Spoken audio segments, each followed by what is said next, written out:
Okay, we're live. All right. Coming today is Marcel Dixon, the candidate for the United Citizens Party for the Congressional Sixth District of the state of South Carolina. Uh, good afternoon to you, sir. Good evening to you. Hi, Jay. Thank you for having me. And I just want to clarify something real quick. It's All right. Gregg Marcel Dixon. People just forget my first name, Gregg Marcel Dixon, but I just try to get people to get used to it since that's the way Okay. it's going to appear on the ballot. So I just want to make that quick Oh, correction. But I'm glad to be here. Thank you for having me. okay. All right. And I apologize No, no, don't for no, my don't worry. It's trust me, it's not just you. I do go by my middle name, Marcel, so people just kind of forget I even have that's my middle name and that's not my first name, but it's okay. No problems Okay. at all. Okay. Tell us about the layout of the sixth district of South Carolina. I mean, what is the makeup, the how the people are, and how is the historical wise, and how it does relate to Black America or Black South Carolinians. Well, the sixth district is primarily rural. I don't. The last statistic I saw had it listed as like 89% rural and 11% urban. So it's a very, very rural district. A lot of small towns and people living in areas that are sparsely populated. But most of those small towns are not far from an urban core.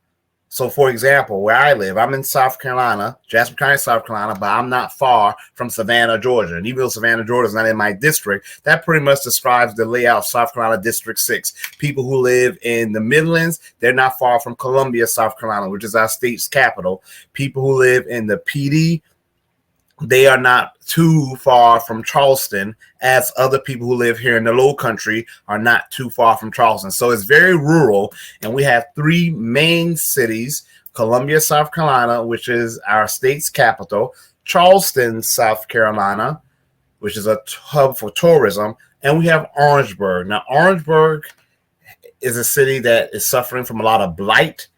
It's Hmm. kind of going a little bit of a renewal, but I love Orangeburg.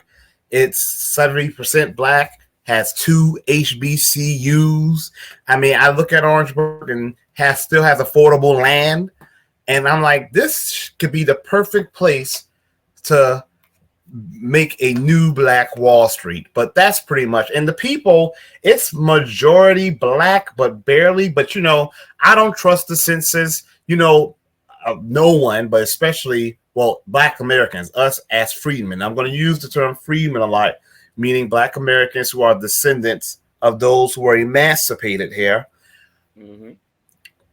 We still make up the majority of my district. So I don't know, it's maybe like 49 to 53% black. Most of those are freedmen.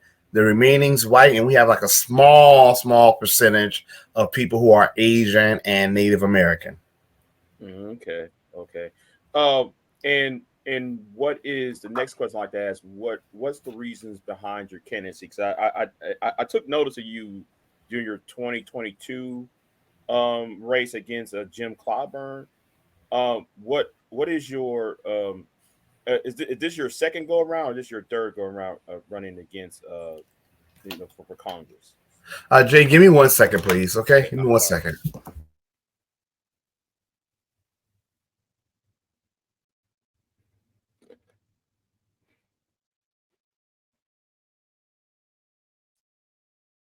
Sorry about that. I had somebody came to the door. Okay. But Okay. the thing that really motivated my run, there was a multitude of things, but one thing that I just felt was unforgivable is James Clyburn, now going on 32 years, has been the representative for South Carolina District 6. And we are the sixth poorest district in the United States of America out of 435 districts total. There is no excuse for that. Now, people like to say, well, the Republicans run South Carolina. Okay, they suck too. They're awful as well. But that doesn't excuse him. He can't use that as an excuse. He's been collecting a paycheck to represent South Carolina District 6. So people give him credit for the good, whatever that is that he does for the district. So he has to take responsibility for the bad. So he can't get credit for the good. And then we talk about how the district is almost the poorest place in the United States of America. That's not his responsibility all of a sudden. So that was one thing. Number two, I feel that every person has a right to be self-interested and to ask how a certain policy is going to benefit their demographic specifically.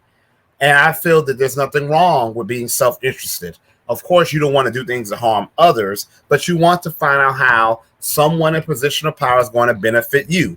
James Clyburn is a freeman. He's a descendant of those who were enslaved and emancipated here as well.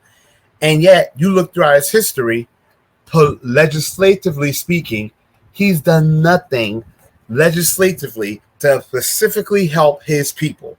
In South Carolina District 6, the average income is like $56,000, but for freemen, the Black Americans who live here, it's like $29,000. That's far lower than what the average income is in America, which is like $66,000. We have land theft going on here at an insane rate. Overall, Black Americans have had 90% of our land stolen, like 15 million acres. That's just starting from the 1900s or 1900 to 2006, I believe, or 1999. I can't remember the end date. So that's just counting for that time. But South Carolina is ground zero for Black land laws. James Clyburn wrote a bill for the Catawba Native Americans used to enslave freedmen and who were slave hunters. He wrote a bill for them to get land and special protection, recognition, justice, and privileges, but nothing for the freedmen people who live here in this area, the Gullah Geechee people, my people who live along the coast, to get land or to address our issues. So that's one of the reasons why I ran right there. Okay, because like on your website, I'm looking at your reparations formula. You said that your plan for the loss of land, because you just brought the loss of land. You said there was $30 trillion had to be paid. Is that the correct amount what you're planning for loss of land? That's what I want to allocate to the Freedmen's Bureau to help deal and compensate us for the loss of land. Because my plan also calls for land grants. Land grants, and you said each descendant of American freedmen will receive a bond of amount of 2.8 million. So that is a direct cash payment aspect. At my formula as of now, we'll see every eligible recipient receive $2.8 million in cash, but you won't get that all at once.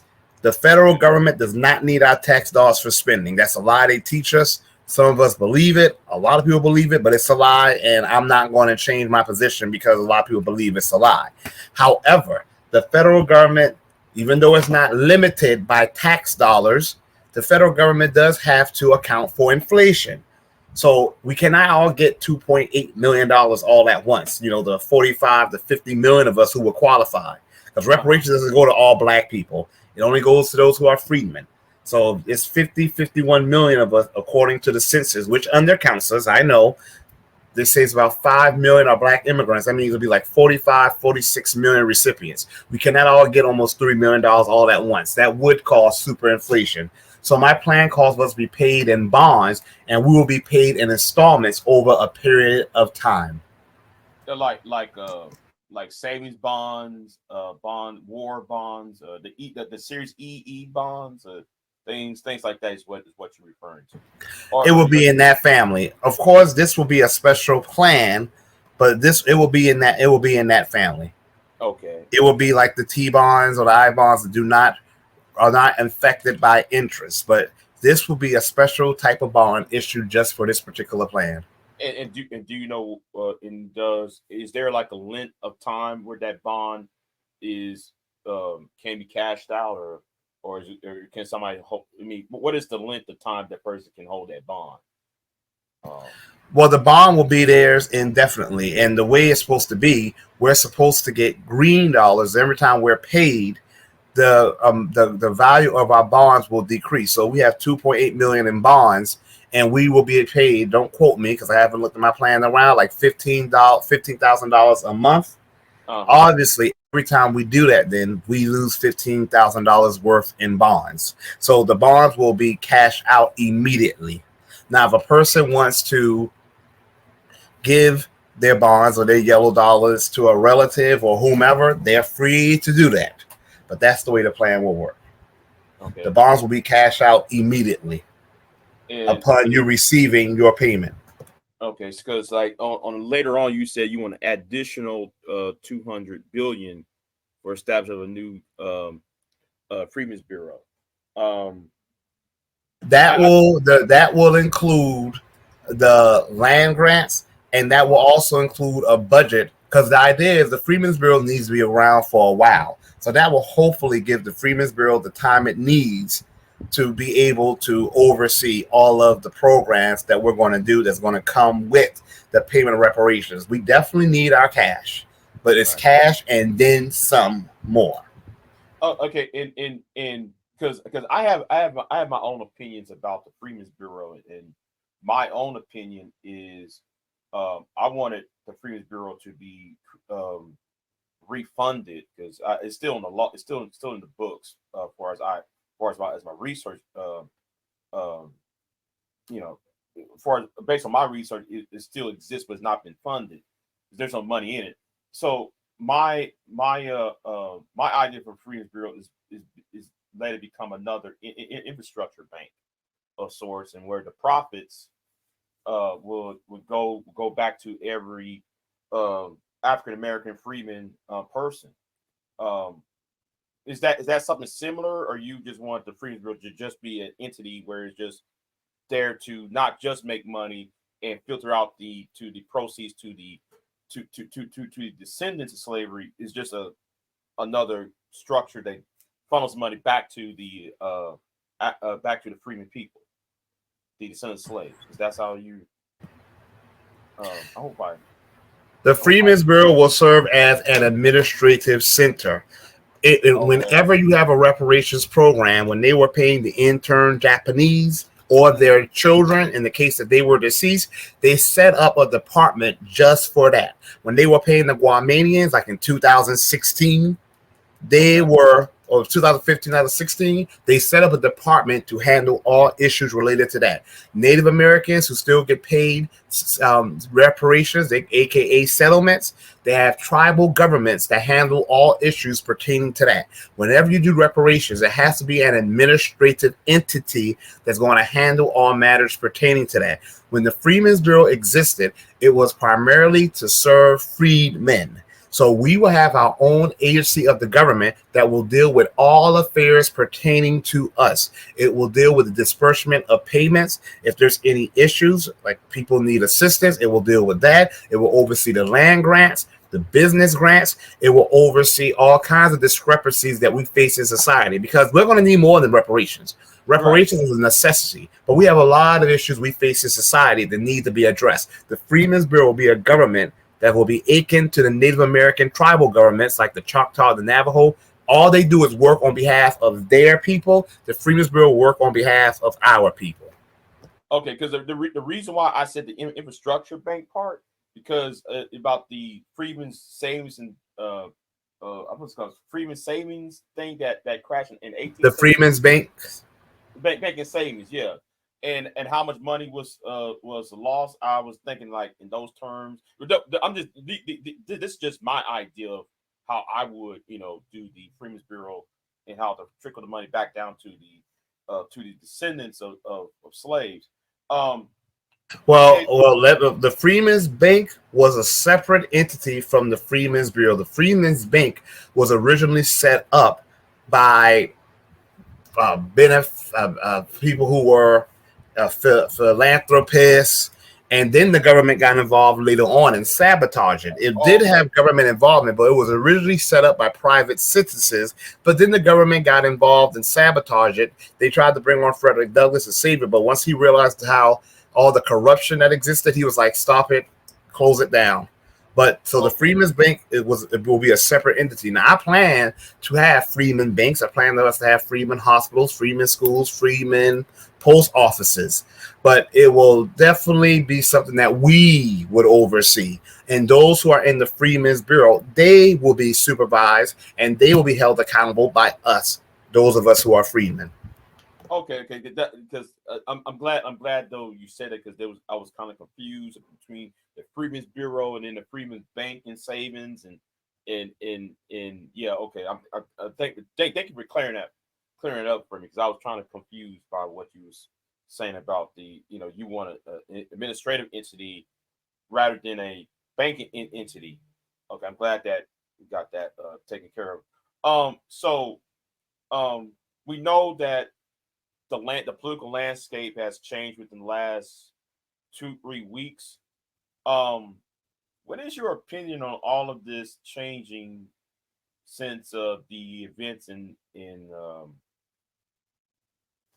Pennsylvania with the assassination attempt, and now the sitting president now is passing the torch to his VP? How would that affect your election, or how would that affect the election in South Carolina going forward? I don't know how it impacts the election in South Carolina, because South Carolina is definitively going to go for Trump. I mean, this is Trump territory. South Carolina is more entrenched in the Republican hegemony than Georgia or North Carolina. So South Carolina is going to go to Trump no matter what. How it impacts me? Well, I'm going to keep with my activities irrespective of what happens, on the presidential level. But the Democratic Party is now in a weakened state. Okay. Joe Biden was already barely pulling ahead of Trump when he was not polling behind him. There were some polls that would show Trump ahead. There were some polls that would show Biden ahead. But when Biden was ahead, it would be barely. And I don't understand, polls are not a perfect science. You really don't know who's going to come out until the day of. However, Kamala Harris has been polling lower than Biden. And right now, there's some excitement and enthusiasm behind her, but nothing lasts forever. And what you really need to look at is how she's going to do 2 weeks from now. Because eventually the excitement and enthusiasm is going to wear off. People are going to want to hear policies. Well, I know that's what I want to hear. So my attitude with Trump, RFK Jr., now Kamala Harris, if she becomes the Democratic Party's nominee, I'm going to expect policies from both of them. Now, I'm more aligned with Trump because he's against this mass immigration invasion that we are experiencing. These illegal immigrants need to be deported. Corporations hiring them need to be penalized. If the people who are in charge probably need to be thrown in jail, and politicians incentivizing it need to lose their seat, and they perhaps need to face judicial action and judicial consequences. But I'm open to talking with any candidate's team. I've spoken with people who are on RFK Jr.'s campaign. I have spoken with people who are on Trump's campaign and who have a connection to Trump's campaign. And we'll see if anyone from Kamala Harris's campaign is open to hearing from me or those who are like-minded, the reparationist crew. Because reparations is my main thing. I have other things, like with Trump, it's mainly mass immigration. Kamala Harris seems to be open borders, but I still would like to hear from her and see what she has to offer, which I'm confident will be nothing, but maybe I'm wrong. Okay, so and what is your opinion on, because speaking about the Democratic Party and it's imploding on itself, or on the verge of imploding, with the Arab American, the whole Israel Gaza war. Do you think, though? I know this had nothing to do with your district, but how do you think that would pan out coming in 2024? I mean, that's mainly something that these liberals, quote unquote, and progressives, quote unquote, they've been rallying against that. And yet Kamala Harris is seems to be just as invested in continuing that conflict over there as Joe Biden. So a lot of those people are hypocrites. They talk about, stop the genocide, and yet they're going to vote for someone who seems just as invested and just as much dug in for what's happening over there to continue as the person she may very well be replacing on the ballot. So they're hypocrites. I don't think it's going to have any impact at all. I think there's a segment that's going to really hold out their vote or vote third party. But I think by and large, the Democrats are showing they're just as hypocritical and just as weak as I've always known them to be. So I don't know what impact that's going to have. I do think it will have some. I do think it will have some, especially among the Arab community. But I mean, how big is the Arab community here? That's the thing. I mean, I don't know if it's going to have enough of an impact to make a significant difference in the Democratic turnout. Because, and this is just me taking the perspective of people who say there's a genocide, which I believe what's happening over there is awful. But I don't speak about it a whole lot because nobody speaks about the genocide that's done to Black Americans, freedmen. So I'm returning energy nowadays. But I do think what's happening over there is awful. Right. However, I feel that if people say it's a genocide, right? They say it's awful. They say what's happening over there needs to change. And yet, some people who were just saying those things 2 days ago are now saying they're going to vote for Kamala Harris, who has not shown any change from Biden in regards to that issue over there. So you are okay with a genocide as long as a supposed Black woman, that's what you consider her, is in charge. It's a lot of hypocrisy. So I don't think that's as big of a deal as a lot of these people are pretending it is. Okay. And you had just said, though, you're willing to share things with Trump and things you agree with President Trump on. So I'm sorry, I have a hard time hearing you. Can you say that again, please? I'm sorry. Oh, let me cut this off real quick. It says that like you said earlier that you are. My mic is up. That you are. That you agree with Donald Trump on things. Can you hear me now? Okay. Yes, I hear you. Okay, good. I don't know why I don't know why StreamYard lowered my mic for some reason. So, do you so like you saying though you're willing to listen to Trump, or have you reaching out to the Trump campaign about the southern border and things concerning immigration? I mean, illegal immigration. What is your opinion about this project 2025? Do you think though that's going to affect Black America, namely Black women, so forth? What is your opinion on this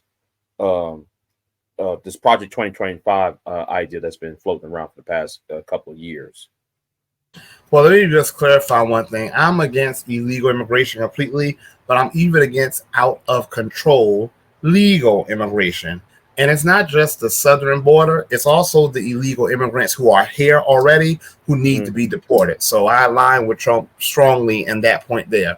As far as Project 2025, I mean, Donald Trump has said repeatedly it's not something from his campaign. His campaign's plan is called Agenda 47. Project 2025, he's even said some of the things that he has read of that plan is extreme and ridiculous. So he has disavowed it. Project 2025 is just a revision of something that the Heritage Foundation has been pushing since 1981. I haven't read all of it. It's 900 something pages. I'm sure a lot of people screaming and crying and saying the sky is falling have not read it either. But the things I've seen, some of the things I can actually agree with. There are some things where they advocate for more local control. And when I think local control is better in some regards, like when it comes to schools, because the Department of Education, for example, has these stupid rules, such as if a child receives services from the special education department, you can only suspend them for up to 10 days. After they have received their 10th day of suspension, you have to jump through hoops of fire to try to get them expelled or removed, even if they are extremely violent. That's the stupidity that the Department of Education imposes on schools. So I do agree in some instances where I've read where they're advocating for more local control because schools can make the better decisions. There still should be accountability, don't get me wrong. But I haven't read everything about Project 2025. But my thing is, why the hell would I be worried about that? We survived American chattel slavery. We survived lynch mobs, sharecropping, debtors' prisons. We've survived the FHA, the Federal Housing Authority, that put railroads and highways through our neighborhoods. We survived lead poisoning. We survived redlining, Jim Crow. exclusion from wealth building programs that the federal government did, we can survive, quote unquote, Project 2025 that is not even being pushed by any presidential candidate. So, I mean, anything that impacts America will impact us, but we've been through way worse than anything they're trying to use to scare us into just voting for the Democrats for nothing in return.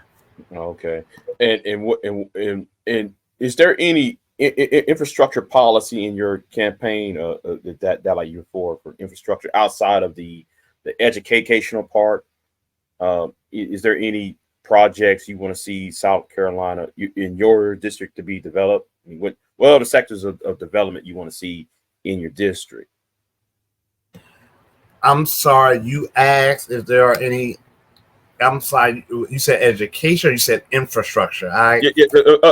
But outside of education, outside of reparations, what other infrastructure you would like to see done in your district and done in South Carolina?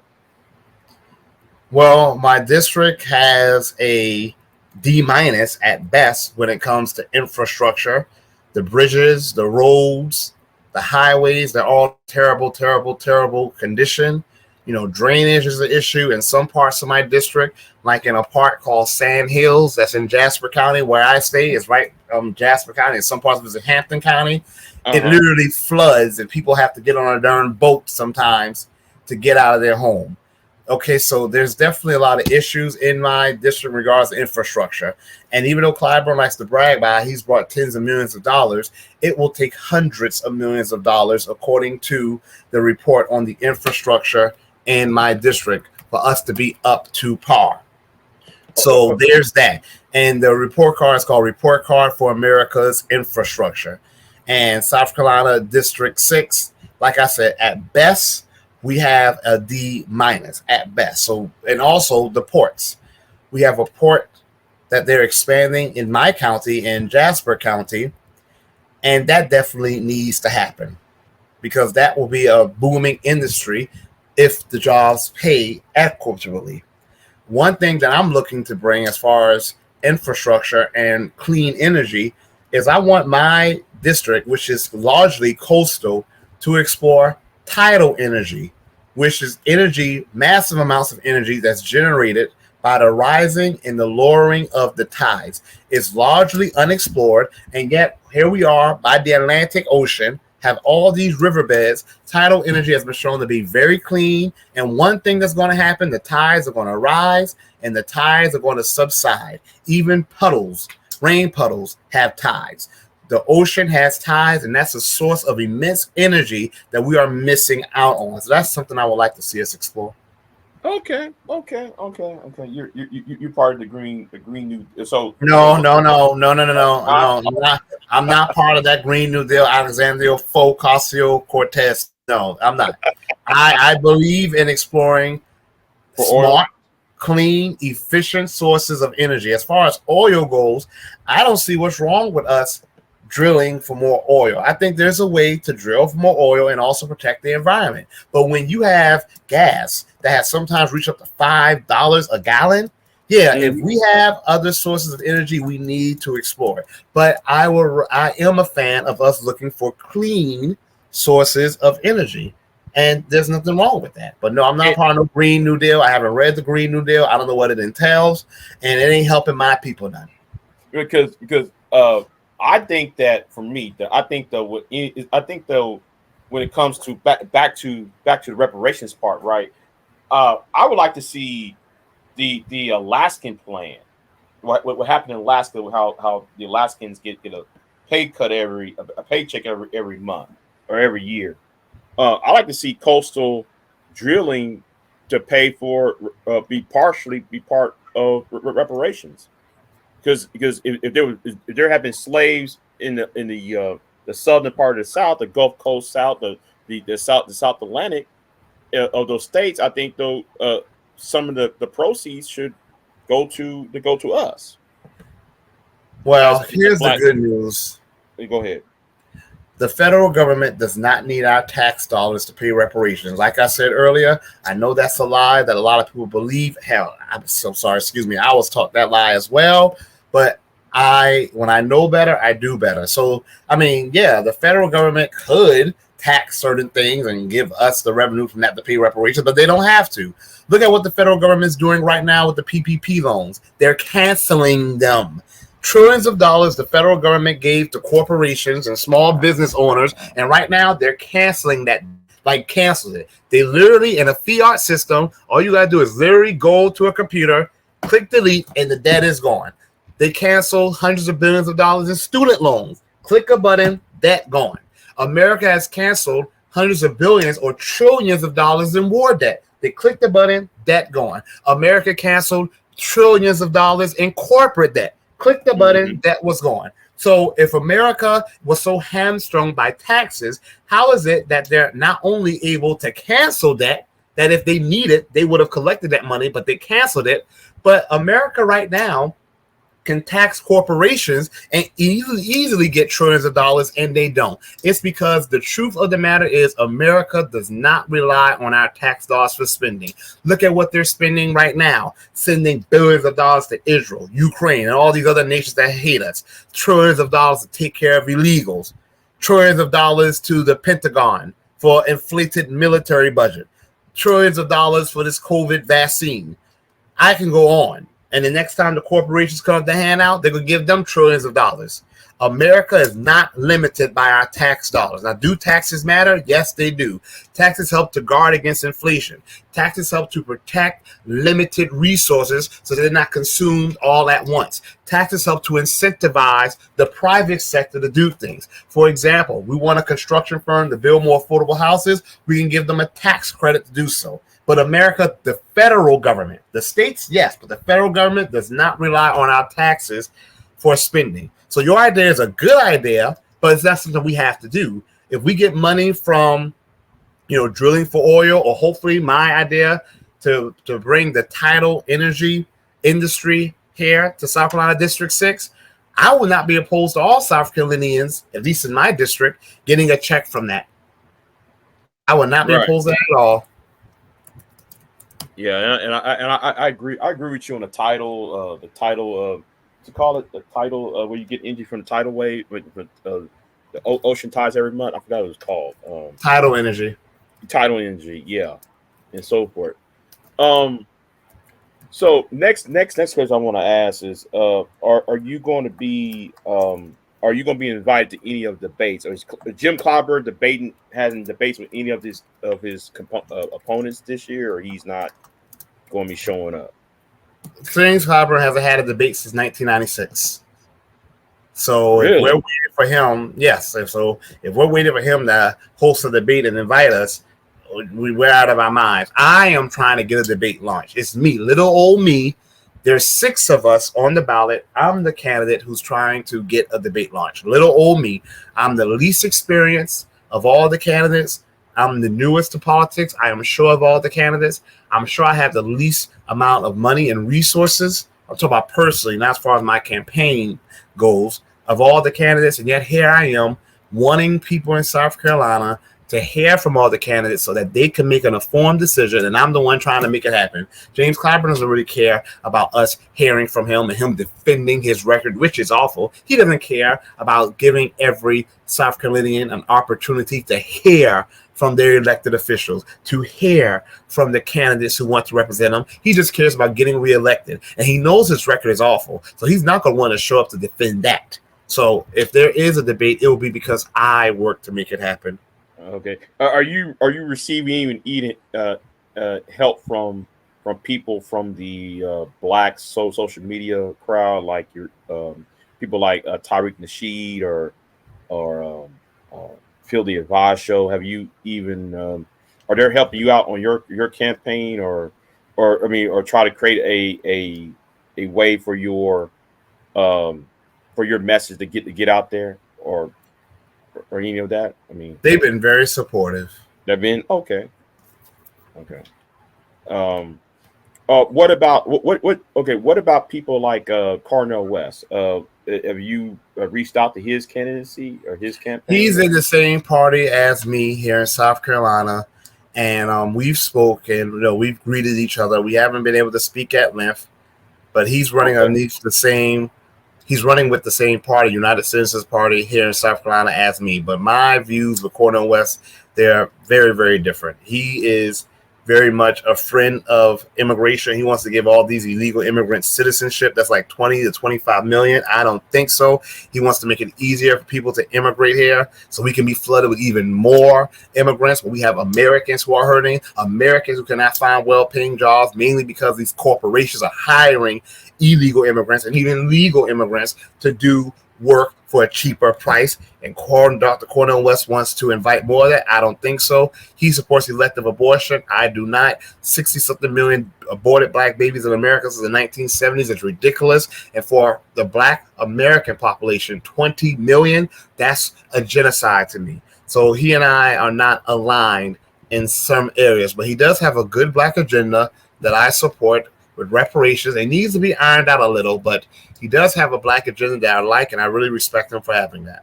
But can you expound? I know our time is kind of short, but can you expound the difference between yours idea and Cornell's, Professor West? My idea, my plan lays out who exactly qualifies for reparations. It's the freedmen. Dr. Cornel West's plan doesn't do that. He says eligible recipients. So obviously there are going to be some eligibility requirements that a person is going to have to meet, but he doesn't list those requirements. I do. I make it clear that it's for the freedmen and the freedmen only.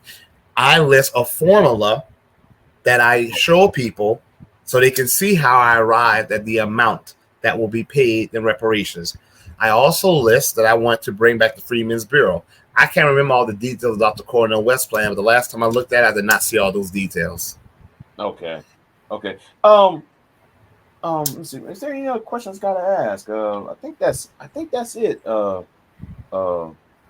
Dixon, I think that's it though. I enjoy interviewing you. You have because I saw you on everybody making videos about you with you and the Myron person. He trash talking. Yeah. That's been going around online, and and I kind of enjoy that you went ahead and give him some of the historical act right. So I appreciate that too, though. So I wish you well on your candidacy.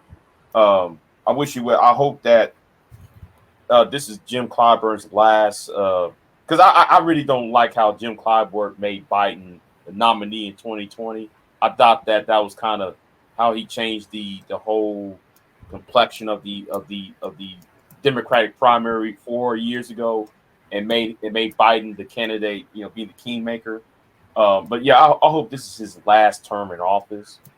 Because I didn't like how some black politicians, some black congressperson, like recently down here, because I'm in Texas, right? And Sheila Jackson Lee, who just passed away last week, how she shut out the other black candidates or other candidates who were running, like Matt Edwards, who was running down here, and she kind of shut her out of the Democratic primary down here. But I hope this is his last time, because I think a new breed, a new fresh, new creed of people need to be need to be part of American politics, and I think that people like Jim Clyburn and the people who are who's now in the and others who are in the Black Congressional Caucus is kind of getting in the way of real solutions to the problem. So that's my opinion, though. So, well, I will tell you that Joe Biden was probably going to win the Democratic primary in South Carolina anyway. I think people give Clyburn way too much credit. He just came out so he could take credit for it. Joe Biden was going to win because Obama endorsed him. So that's probably all it took for people to vote for him. And I want to be very clear, though. A lot of South Carolinians did not vote for Joe Biden. A lot of South Carolinians just did not vote at all. But the ones who did just overwhelmingly voted for Biden. But I think people need to be careful. Sometimes we'll say like 90% of the black vote goes to the Democrats. It's just the people who vote. That doesn't mean 90% of black people are voting. So Clyburn, whatever. Joe Biden was probably going to win the Democratic primary in South Carolina anyway. But I definitely get what you're saying. They do run interference. They only have their own best interests at heart. And that's the God to honest truth. And that's a whole other conversation that we'll have about that. Right. And I know that time is short. You got a campaign to run, and I don't want to keep you very long. So I appreciate you, Mr. Dixon, for being here, and I thank you for accepting my invite, and I appreciate you for being here. So thank you. What's the name of your YouTube show? It's BIGJ. I'm creating a new channel. So it's BIGJ 2020. I'm put that on that channel. So yeah. So I'm on Rumble too. So I'll put that on Rumble as well. So I'll send you the email where I'm putting all my interviews at. So yeah. So okay. Well, thank you so much for having me, and I really enjoyed being here. All right, sir. You have a good one. Thank you. You too. All right then. Bye bye. And this concludes my interview with Gregg, Marcel Dixon. Y'all have a good one, y'all. See y'all next time. I'm out.